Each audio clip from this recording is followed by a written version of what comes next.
fire, death, dragons, revolution. All this and more coming after the break.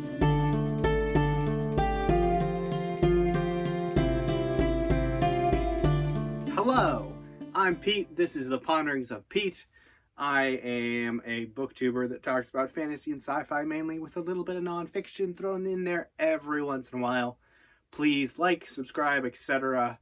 Administrative stuff if you want to see more stuff, aka videos about me talking about books. Video is brought to you by Andy Smith's Booktube Secret Santa. He put out a call a few months, like a month or two ago back, and was like, hey, y'all want to do a Booktube Secret Santa? And essentially what this entails is we are each assigned a fellow booktuber, and we go through their videos, watch their videos, look for one of their books that they really like, and read it and do a review on it. So yeah, that's what this is. I was assigned fun fantasy books. She's a newer booktuber from Spain who is really cool. We actually like a lot of the same books. She's read Winds of Strife by my friend Uri Gutman. She's read a lot of Sanderson. We've had a few talks about Sanderson, which has been really nice. So I had already read some of the books that I normally would have picked. Couldn't read Warbreaker again, couldn't read some other stuff, even though I don't have reviews on the channel for that.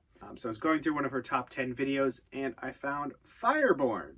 I've actually had this one on my TBR for a hot minute, pun intended. I've heard a few good things about it, but having the YA label on it, I was still kind of speculative about it, because I was like, I might need to hear a few more things. So I just kind of decided to dive in. And guys, I really liked it. This book was pleasantly surprising. This book was pleasantly surprising, and was exactly what I needed. I had just come off of reading Children of Dune, which is heavily philosophical, and this was just light enough, but still very engaging. Before we go on, I should say this is going to be spoiler-free for the most part. If I go into spoilers, I will talk about it. I will let you know, so it might be half and half. We shall see. See how much I ramble. So, spoiler-free.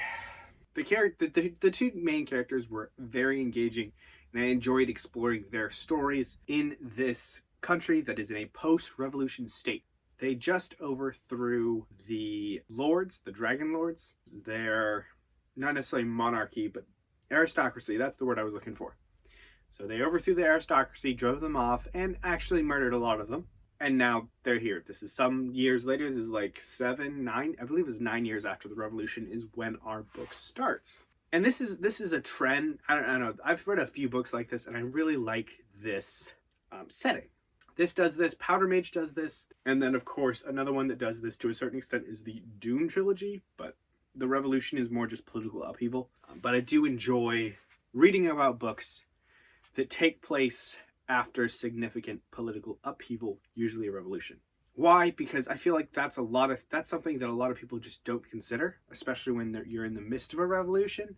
You get caught up in the emotions, you get caught up in the morals, you get caught up in everything about the revolution except what comes afterwards. Red Rising as well does this in the second, at some point in the series.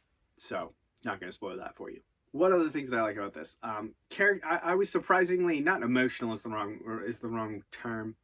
You know, I did kind of tear up once or twice in this book because there were some really heavy moments, some really deep questions posed by some of these characters and some of these struggles these characters going through.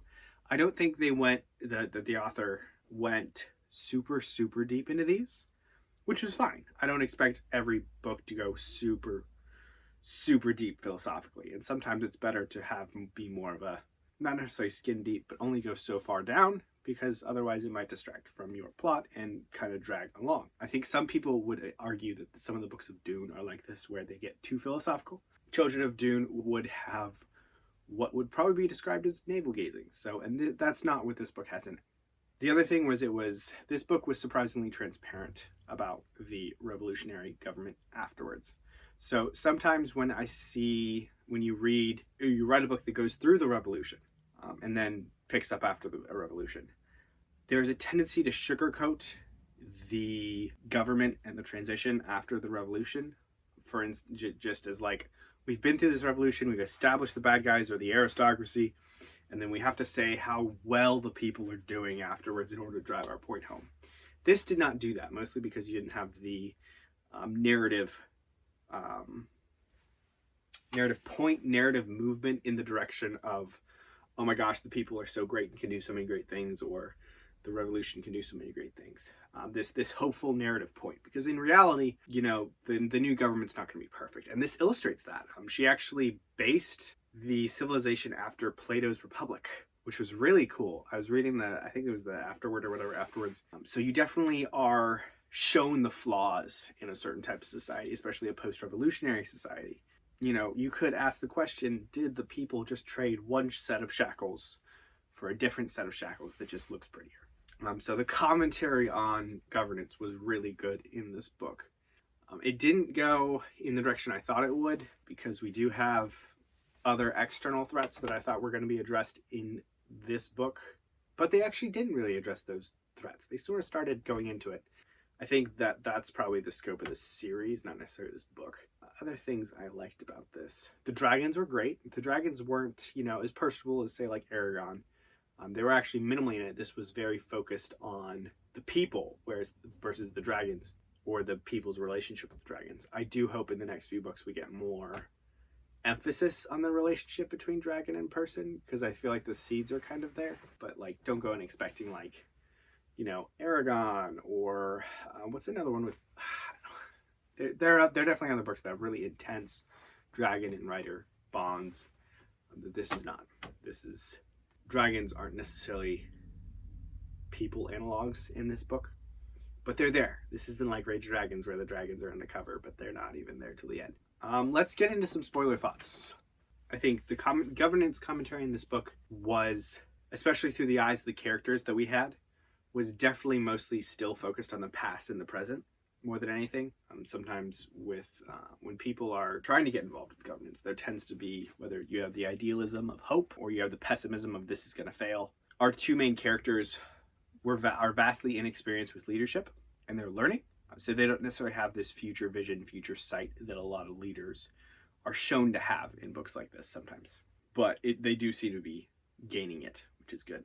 This comparison of the past government to the current government, and then the focus of the problems with the current government, is definitely something I'd like to see continued. And I'd like to see that flipped into thinking about how we're going to change in the future, in future books. And I think we will, just because of how some of the conflict is set up at the end.